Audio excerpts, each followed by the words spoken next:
Il est minuit 38 sur Europe. Vous êtes toujours sur votre libre antenne. Et puis, il est toujours, vous avez toujours le temps de composer le 01 80 20 39 21. Nous sommes encore ensemble jusqu'à 1h du matin. On accueille Marilyn maintenant. Bonsoir Marilyn. Oui, bonsoir. Bonsoir. D'où nous appelez-vous Marilyn? De Bretagne, des Côtes d'Armor. D'accord. Vous avez une belle voix Marilyn. Merci. Quel âge avez-vous? 33 ans. D'accord. De quoi vous voulez me parler Marilyn? En fait, c'est par rapport à mes deux enfants les plus petits qui ont subi un placement abusif en fait. Et qui Donc, s'est avéré vraiment être abusif. oui. Et tout le monde sait que c'est un placement abusif, mais personne ne fait rien. Alors quand vous dites que tout le monde sait, c'est qui tout le monde? Le juge, les avocats, le système de l'ASE.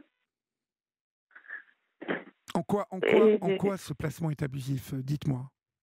Dans le sens où, comment dire, en fait, déjà ça a commencé parce que, en fait, quand je suis tombée enceinte de ma fille, quelques temps avant, on m'a diagnostiqué une fibromyalgie. Oui, Et j'étais sous un traitement assez lourd, oui. sauf que personne ne m'a mis au courant de ce qui pouvait se passer par rapport à ce traitement et vis-à-vis que ce soit pour moi ou du bébé, quoi. Oui, il y a sans Parce doute que, une dépendance pour le bébé à ce médicament si vous ne pouvez pas l'arrêter pendant la grossesse. voilà, c'est ça. Et c'est ce qui s'est exactement passé avec ma fille, sauf que personne ne m'a prévenu. Les médecins ne vous ont pas, enfin le gynécologue qui vous accompagnait ne vous a pas mis au courant de ça? Non, non, non. C'est dingue.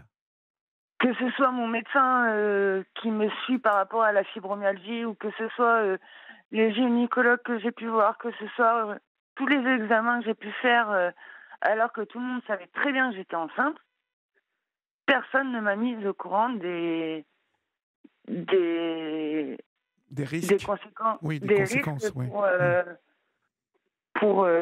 pour ma fille, quoi. Oui. Ce qui, Et donc, ce qui fait que quand vous avez accouché, votre bébé était mal en point? oui, au début ça allait. Et en fait, quelques jours plus tard, ils ont émis comme quoi ma fille faisait un syndrome de sevrage, Oui, un syndrome de manque, quoi, oui. et qu'il fallait absolument lui faire faire comment, Un sevrage, un, un sevrage. un sevrage Mhm. morphinique. Qu'est-ce que vous preniez comme médicament? C'était à base de morphine? C'est ça, de l'oxycodone. De l'oxycodone, ah oui. Oui, c'est du lourd ça. Et surtout que c'était pas du tout des petits dosages que je prenais parce que j'étais à un stade où... Vous souffriez beaucoup? Ah oui, oui, totalement, même encore à l'heure d'aujourd'hui, ça va beaucoup mieux, mais oui, je souffrais énormément et je faisais des crises et surtout que moi, par rapport à la fibromyalgie, là, ça s'est déclenché comme ça du jour au lendemain, quoi, en fait. Et vous avez subi un choc émotionnel, quelque chose qui l'a déclenché ou c'est venu comme ça? Ah non, non, c'est venu comme ça, c'est venu en plein milieu de la nuit. Incroyable. Et de 2017 à 2019, ils ne savaient pas ce que c'était. Donc j'ai fait énormément d'examens de santé pour savoir exactement ce que Oui, c'était. J'ai vu c'est extrêmement énormément de difficile spécialistes. de diagnostiquer une fibromyalgie. C'est C'est très ça. compliqué. Et donc suite à ça, ils m'ont fait tester plusieurs traitements jusqu'à en venir à l'oxycodone.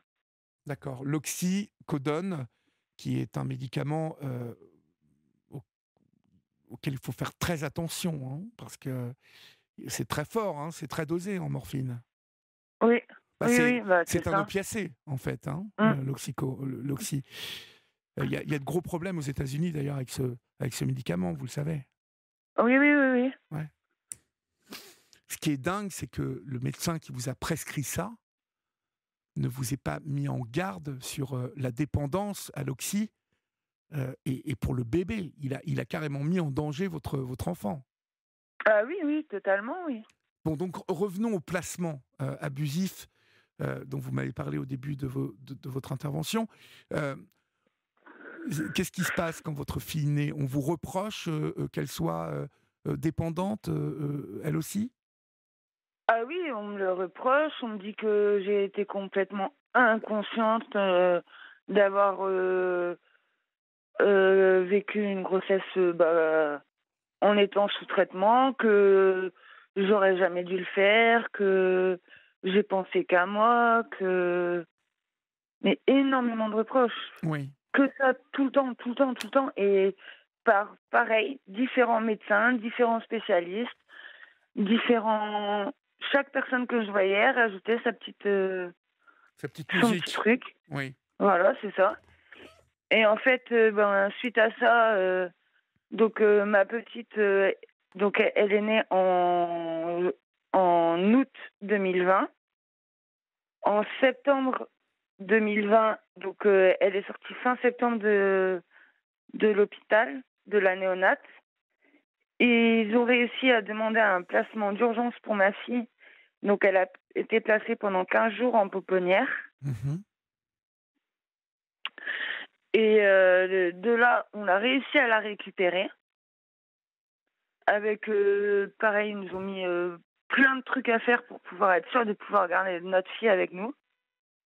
On a tout suivi plus ou moins à la lettre, les choses qu'on devait mettre en place Qu'est-ce et qu'on tout vous ça. demandait de mettre en place, Marie-Line?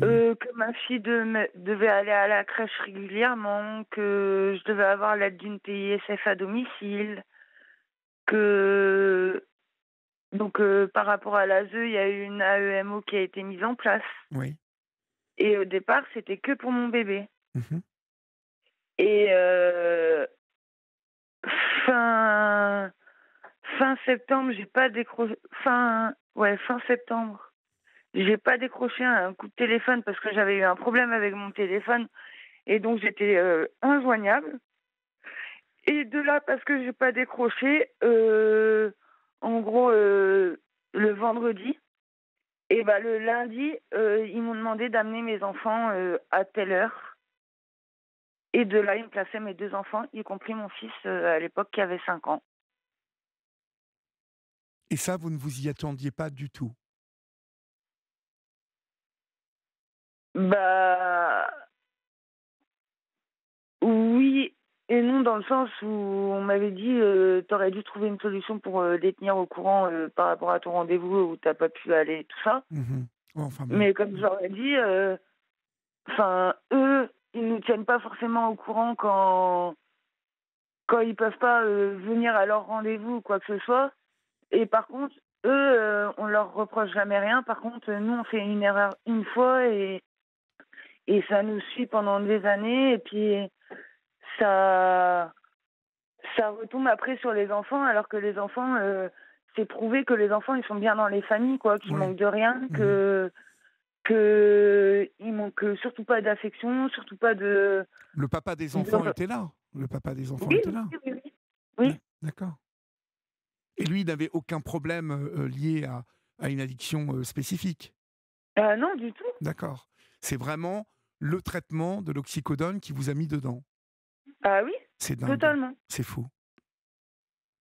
Alors, comment est-ce que vous vous battez pour récupérer vos petits? Là, vous avez pris un avocat? Déjà, on a un avocat. Mes enfants ont leur avocat aussi. Oui. Après, la juge qui nous suit, elle connaît le dossier parce que j'ai deux filles aînées qui ont été placées il y a pas mal de temps maintenant parce qu'avec le papa, à l'époque, ça se passait pas bien parce qu'il y avait de l'alcool et tout ça. Lui était alcoolique, il y avait de la violence conjugale, il mettait mes enfants en danger et tout ça. Donc, quelque part, Normal. c'était normal, on va dire, Mhm. et tant mieux qu'il ait protégé mes filles. Oui. Mais depuis, suite à ça, on me reproche que le fait que mes filles soient placées, et que j'arrive pas forcément à les récupérer, pourquoi on me laisserait mes deux petits, quoi? Ouais, Et ça, quand bien même que le papa il soit là, et quand bien même que le papa il soit présent, quand bien même qu'on n'ait rien à reprocher au père, quoi. Mmh. Parce que le papa Et travaille, vous avez une situation, enfin, en tout cas, vous avez une stabilité, en fait. ah oui, totalement.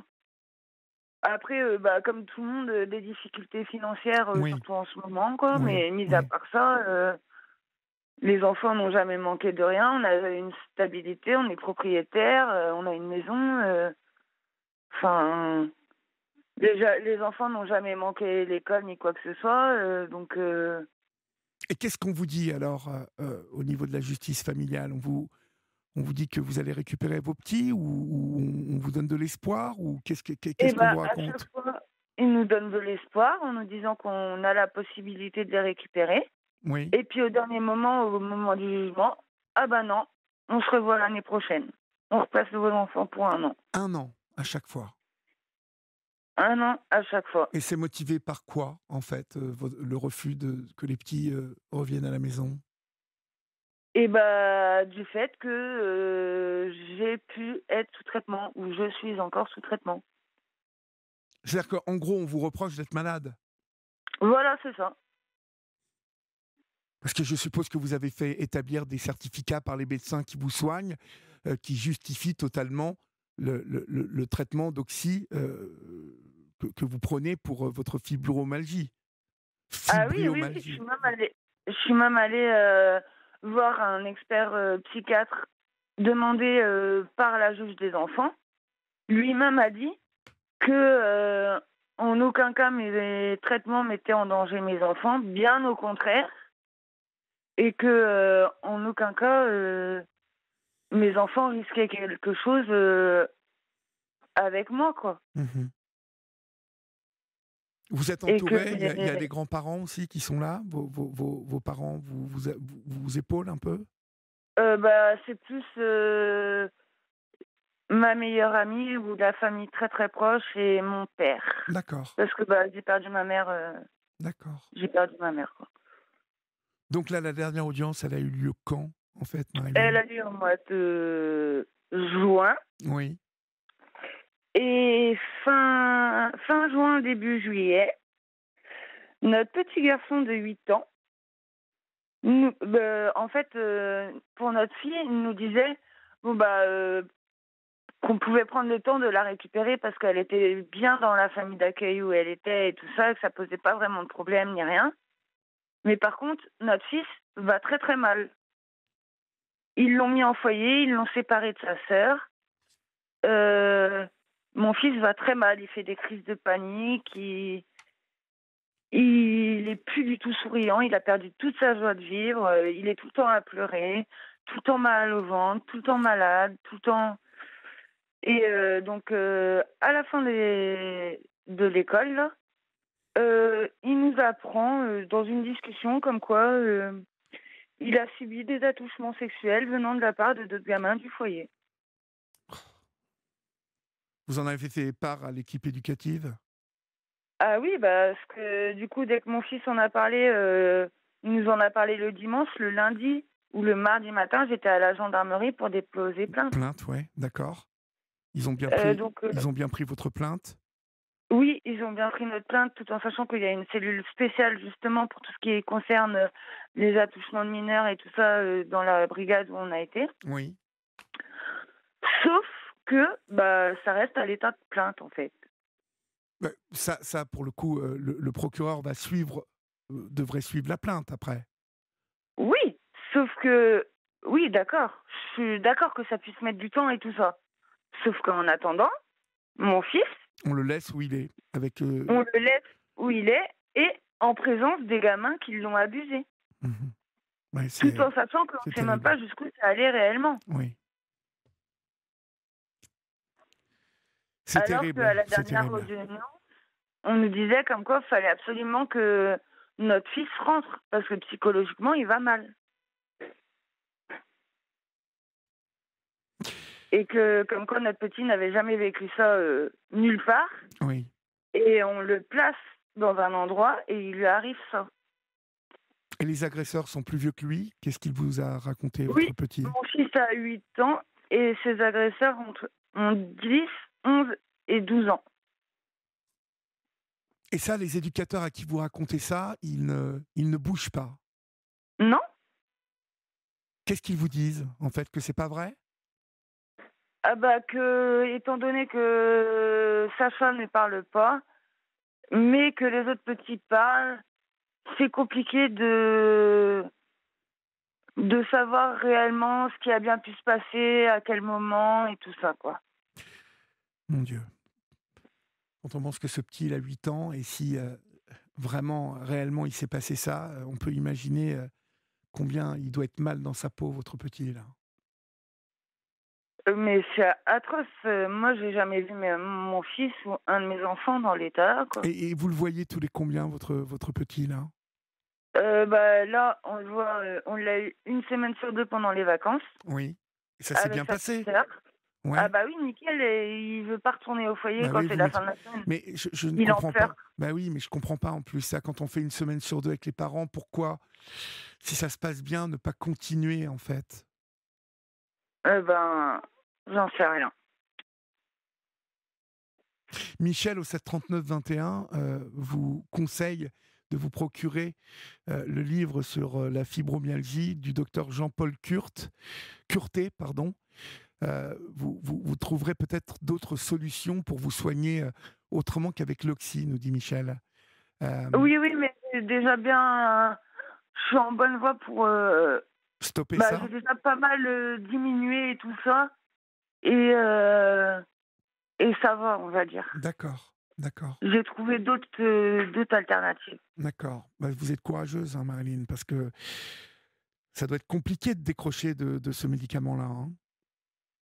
Bah, oui et non, dans le sens où, bah, ça me soulage, donc pour moi, je le prends pour un bien. Oui, Mais de l'autre côté, bah, j'en suis dépendante. oui, Et de l'autre côté, bah, ça nuit à ma vie de famille et surtout à mes enfants, quoi. bien sûr, bien sûr. C'est ça qui me fait le plus mal. Je veux bien vous croire. Mais essayez d'acheter ce bouquin du docteur Jean-Paul Curté. Et merci Michel pour votre message au 739-21. Euh, là, en fait, ça passe par quoi de diminuer vous avez un traitement de substitution, non?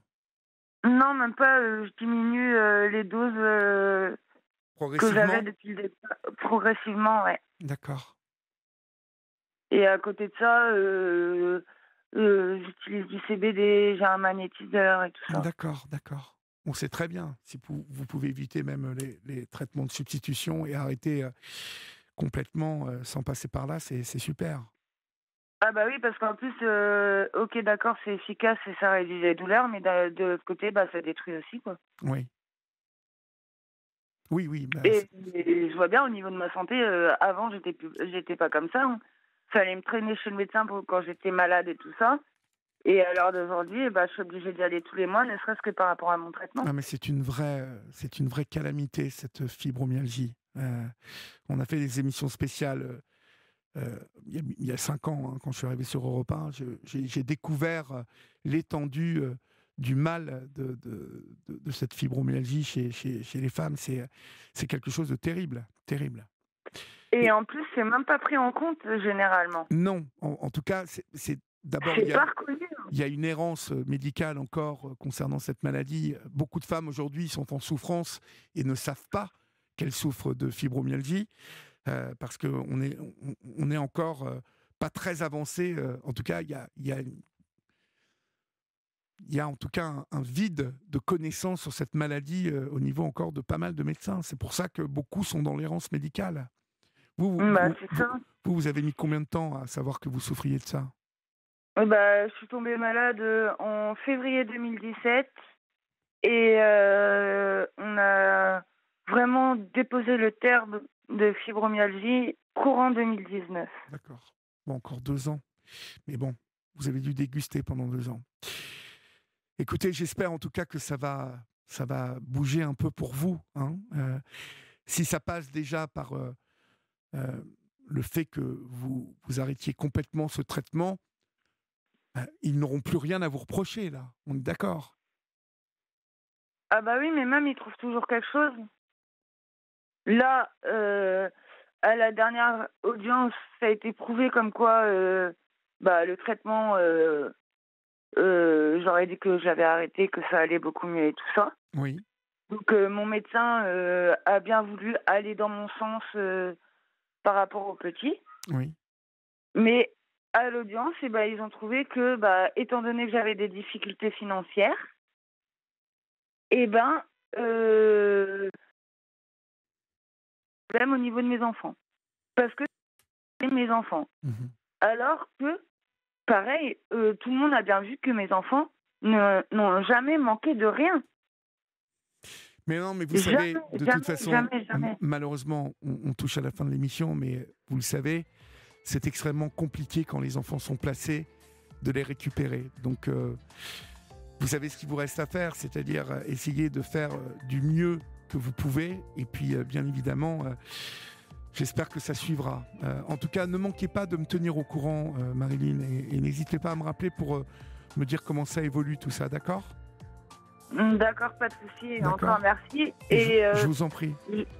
Juste pour dire que le placement abusif, ça existe réellement parce que j'entends énormément de monde dire non, si les enfants sont placés, c'est qu'il y a quelque chose. Oui, mais on en parle beaucoup sur cette antenne, vous savez. Donc, courage à vous en tout cas et rappelez-moi quand vous voulez, d'accord ? Chère Marilyn, au revoir, bonsoir Marilyn. Chers amis, c'est la fin de votre émission. On se retrouve bien évidemment demain à partir de 22h15. En attendant, dormez bien, faites de beaux rêves. Je vous rappelle que l'info arrive à 5h du matin sur Europe 1. Et puis après, c'est la rentrée sur Europe 1, c'est la fête. N'oubliez pas qu'ici, on vous aime. Salut, à demain.